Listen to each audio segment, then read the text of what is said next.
ತರಗತಿ ಪರೀಕ್ಷೆಯಲ್ಲಿ ಅಂದರೆ SSLC ಪರೀಕ್ಷೆಯಲ್ಲಿ ಹಿಂದಿ ಭಾಷೆಗೆ ಅಂಕ ಕೊಡುವ ಬದಲಿಗೆ ಗ್ರೇಡ್ ಕೊಡುವಂತಹ ಸರ್ಕಾರದ ನಿರ್ಧಾರವನ್ನು ಮರುಪರಿಶೀಲನೆ ಮಾಡಿ ಅಂತ ರಾಜ್ಯಪಾಲರು ಸೂಚನೆ ಕೊಟ್ಟಿರುವಂತಹ ವಿರುದ್ಧ ಈಗ ರಾಜ್ಯಪಾಲರ ವಿರುದ್ಧ ಕರ್ನಾಟಕ ರಕ್ಷಣಾ ವೇದಿಕೆ ಸಿಡಿದೆದ್ದಿರುವಂಥದ್ದು. ರಾಜ್ಯಪಾಲರು ಕರ್ನಾಟಕ ವಿರೋಧಿ ರಾಜ್ಯಪಾಲ ನಮಗೆ ಬೇಡ ಅಂತ ಬೃಹತ್ ಪ್ರತಿಭಟನಾ ಧರಣಿಯನ್ನು ನಂಬಿಕೊಂಡಿರುವಂಥದ್ದು ರಕ್ಷಣಾ ವೇದಿಕೆ ಕಾರ್ಯಕರ್ತರು. ನೀವು ನೋಡ್ತಾ ಇರ್ಬೋದು ಫ್ರೀಡಂ ಪಾರ್ಕ್ನಲ್ಲಿ ದೊಡ್ಡ ಮಟ್ಟದ ಪ್ರತಿಭಟನೆ ನಂಬಿಕೊಂಡಿರುವಂಥದ್ದು. ಹಿಂದಿ ಸಾಮ್ರಾಜ್ಯಶಾಹಿ ವಿರುದ್ಧ ಪ್ರತಿಭಟನೆ ಅನ್ನುವಂತಹ ಒಂದು ಸ್ಲೋಗನ್ ಅನ್ನು ಹಾಕಿರುವಂಥದ್ದು. ರಕ್ಷಣಾ ವೇದಿಕೆ ಕಾರ್ಯಕರ್ತರು ಕೂತ್ಕೊಂಡೆಲ್ಲ ಪ್ರತಿಭಟನೆ ಮಾಡ್ತಾ ಇರುವಂಥದ್ದು. ಈ ಸಂಬಂಧಪಟ್ಟಂತೆ ನಾವು ರಕ್ಷಣಾ ವೇದಿಕೆ ಕಾರ್ಯಕರ್ತನ ಮಾತಾಡ್ತಾ ಹೋಗೋಣ ಬನ್ನಿ, ಏನು ಹೇಳ್ತಾರೆ ಅನ್ನೋ ಸಂಬಂಧಪಟ್ಟಂತೆ. ಸರ್, ತಮ್ಮ ಹೆಸರು? ಧರ್ಮರಾಜ್ ಗೌಡ ಅಂತೇಳಿ, ಬೆಂಗಳೂರು ಜಿಲ್ಲಾಧ್ಯಕ್ಷ. ಏನು ಪ್ರತಿಭಟನೆ, ಏನು ಉದ್ದೇಶ? ಇವತ್ತು ರಾಜ್ಯಪಾಲರು ಹಿಂದಿ ಪರವಾಗಿ ಇವತ್ತೇನು ಮಾತಾಡಿದ್ದಾರೆ, SSLC ಪರೀಕ್ಷೆಯಲ್ಲಿ ಅಂಕಪಟ್ಟಿಯಿಂದ ಹಿಂದಿ ಇರಬಾರ್ದು ಅನ್ನೋದು ನಮ್ಮ ಉದ್ದೇಶ ಆಗಿತ್ತು ಮತ್ತು ರಾಜ್ಯ ಸರ್ಕಾರದ ತೀರ್ಮಾನವೂ ಕೂಡ ಅದೇನೆ. ಆದರೆ ಮೂರನೇ ಭಾಷೆಯ ಕಲಿಕೆಗೆ ನಮ್ಮ ಅಭ್ಯಂತರ ಇಲ್ಲ, ಅದನ್ನು ರಾಜ್ಯ ಸರ್ಕಾರವು ಸ್ಪಷ್ಟಪಡಿಸಿದೆ, ನಾವು ಹೋರಾಟಗಾರರುಗಳು ಸ್ಪಷ್ಟಪಡಿಸಿದ್ದೀವಿ. ಆದರೂ ಕೂಡ ಇಷ್ಟು ದಿನ BJPಯ ಅನೇಕ ಮುಖಂಡರುಗಳು ಮಾತಾಡ್ತಾ ಇದ್ರು.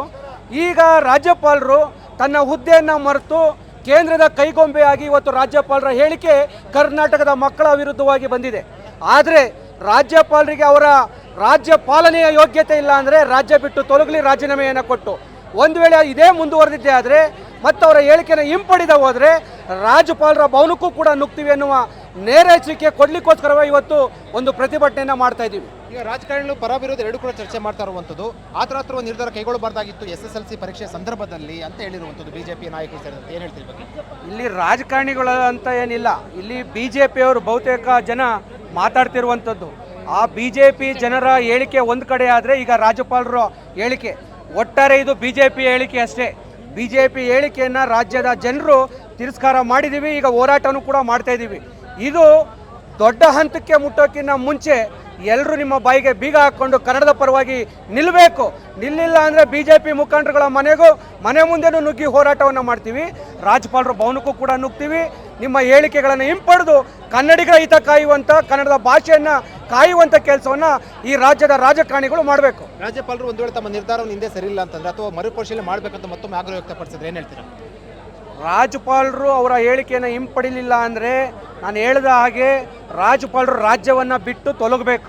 ರಾಜ್ಯಪಾಲರು ರಾಜೀನಾಮೆ ಕೊಟ್ಟು ರಾಜ್ಯದಿಂದ ಹೊರ ನಡೆಯುವಂಥ ಕೆಲಸವನ್ನು ಮಾಡಬೇಕು.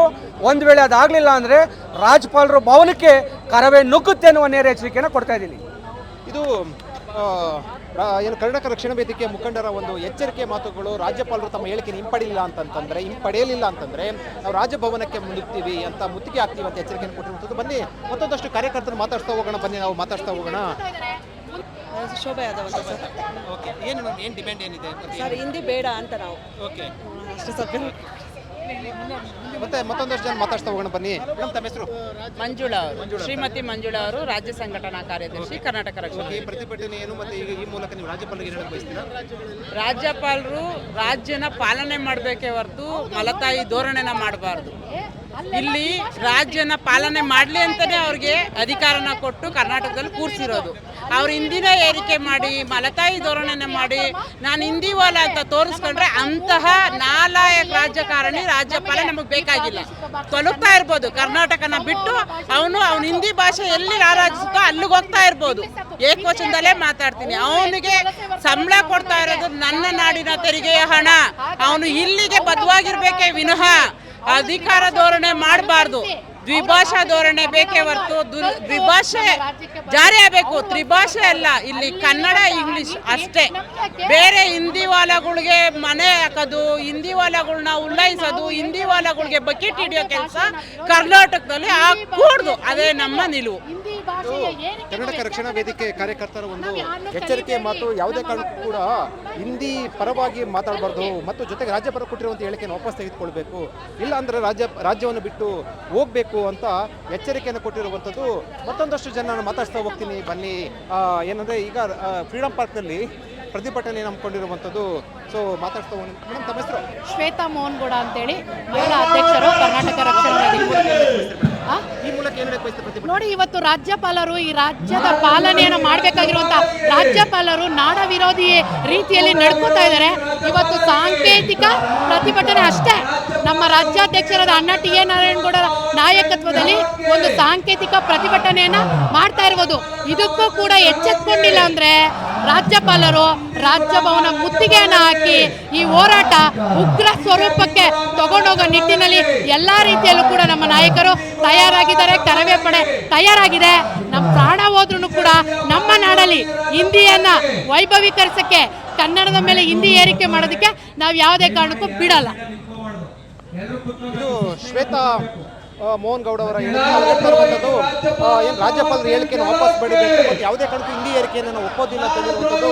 ನೋಡ್ತಾ ಇರುವಂಥ ಕ್ರೀಡಾಪಟುಗಳಲ್ಲಿ ದೊಡ್ಡ ಮಟ್ಟದ ಘೋಷಣೆಗಳು ಕೂಗ್ತಾ ಇರುವಂಥದ್ದು, ರಾಜ್ಯಪಾಲರ ವಿರುದ್ಧ ಘೋಷಣೆ ಕೂಗ್ತಾ ಇರುವಂಥದ್ದು. ಮತ್ತೊಂದಷ್ಟು ಜನನ ಮಾತಾಡ್ತಾ ಹೋಗೋಣ ಬನ್ನಿ. ಕಾರ್ಯಕರ್ತರು ಏನು ಹೇಳ್ತಾರೆ ಕೇಳೋಣ. ನನ್ನ ಹೆಸರು ಸೈಯದ್ ತನ್ಜೀರ್ ಅಂದ್ಬಿಟ್ಟು. ಓಕೆ, ಏನು ಪ್ರತಿಭಟನೆ ಏನು? ಶಿಕ್ಷಣ ಇಲಾಖೆಯಲ್ಲಿ ಹಿಂದಿ ಭಾಷೆ ಏನಿದೆಯೋ ಅದ್ರ ವಿರುದ್ಧ ಮಾಡ್ತಾ ಇದ್ದೀವಿ ಪ್ರತಿಭಟನೆ. ನಮ್ಮ ರಾಜ್ಯಪಾಲರ ವಿರುದ್ಧ ಇವತ್ತು ಪ್ರತಿಭಟನೆ ಮಾಡ್ತಾ ಇದ್ದೀವಿ. ನಿಮ್ಮ ಆಗ್ರಹ ಏನು? ನಮ್ಮ ಆಗ್ರಹ ಏನಂದರೆ ನಮ್ಮ ಭಾಷೆ ಕನ್ನಡ ಭಾಷೆಯಲ್ಲಿ ಹಿಂದಿ ಏರಿಕೆ ಆಗಬಾರ್ದು ಅಂತ ನಮ್ಮ ಆಗ್ರಹ.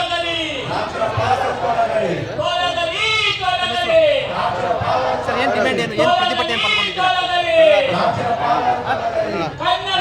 ಮತ್ತೆ ಏನು ರಾಜ್ಯಪಾಲರ ವಿರುದ್ಧ ಪ್ರತಿಭಟನೆ ಆಗ್ತಾ ರಾಜ್ಯಪಾಲರ ವಿರುದ್ಧ ಪ್ರತಿಭಟನೆ ಆಗ್ತಾ ಇರುವಂಥದ್ದು ಹೇಳಕ್ ಬಯಸ್ತಾರೆ.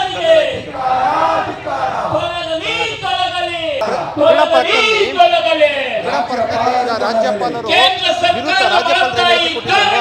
ಅದರ ವಿರುದ್ಧ ದೊಡ್ಡ ಮಟ್ಟದ ಪ್ರತಿಭಟನೆ ಹಮ್ಮಿಕೊಂಡಿರುವಂಥದ್ದು.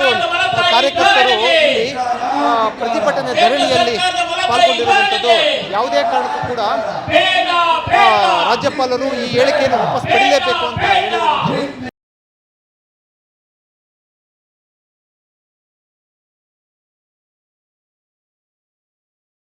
ಹೆಚ್ಚಿನ ಸುದ್ದಿ ಅಪ್ಡೇಟ್ಗೆ ಈಗಲೇ ದ ಫೆಡರಲ್ ಕರ್ನಾಟಕ ಯೂಟ್ಯೂಬ್ ಪೇಜನ್ನು ಸಬ್ಸ್ಕ್ರೈಬ್ ಮಾಡಿ.